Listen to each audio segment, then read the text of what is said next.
Frederico Campos, o governador que morreu pobre e precisava da pensão de governador no final de sua vida.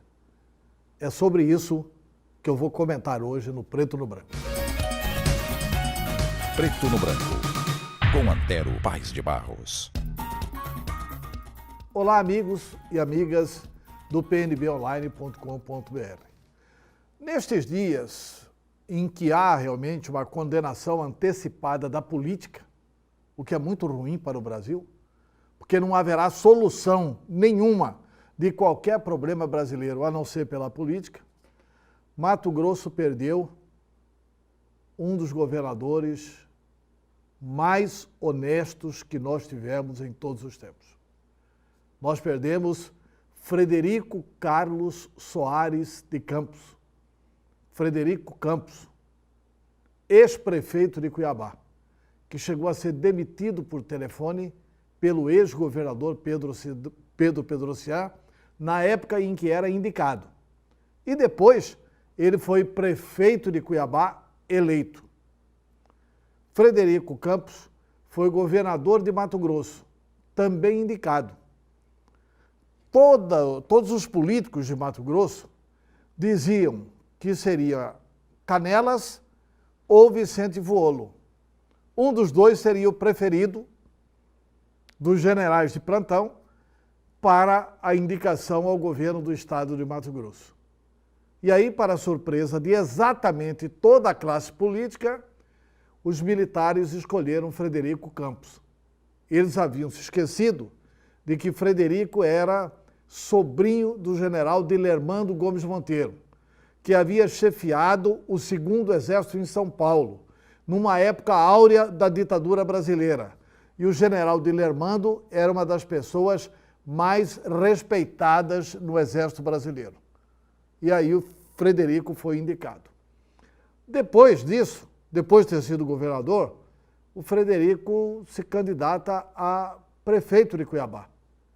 E ganha a eleição para prefeito de Cuiabá quando ele era completamente o azarão.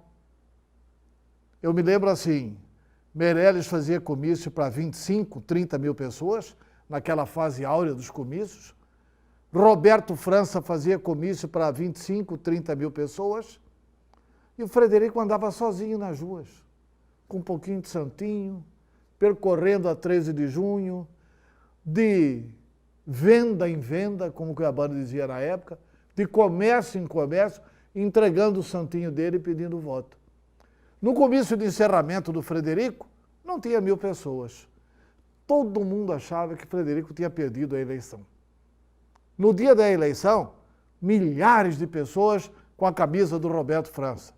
Outras milhares com a camisa do Coronel Meirelles. As urnas abrem, vencedor, Frederico Campos. Aliás, eu trabalhei nessa campanha de José Meirelles.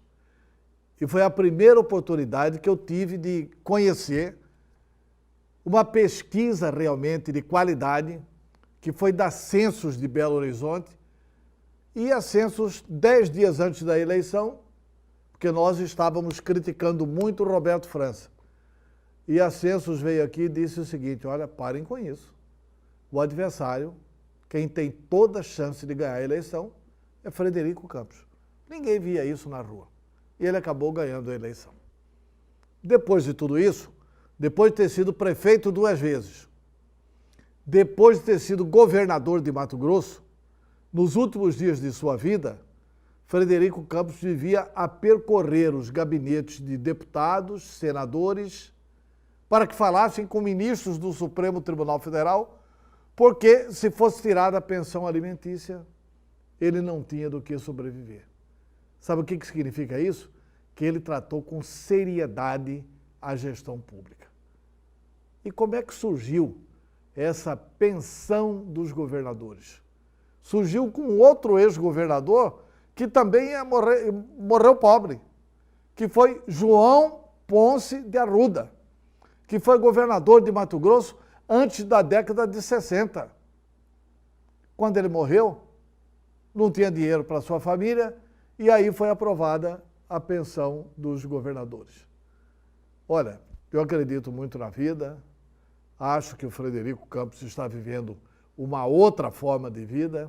Acho que ele foi um grande exemplo para Mato Grosso e para os jovens que podem mirar nele e ver que Mato Grosso perdeu, Cuiabá perdeu, um de seus filhos mais ilustres e que fazia política com honestidade. É isso. Até amanhã.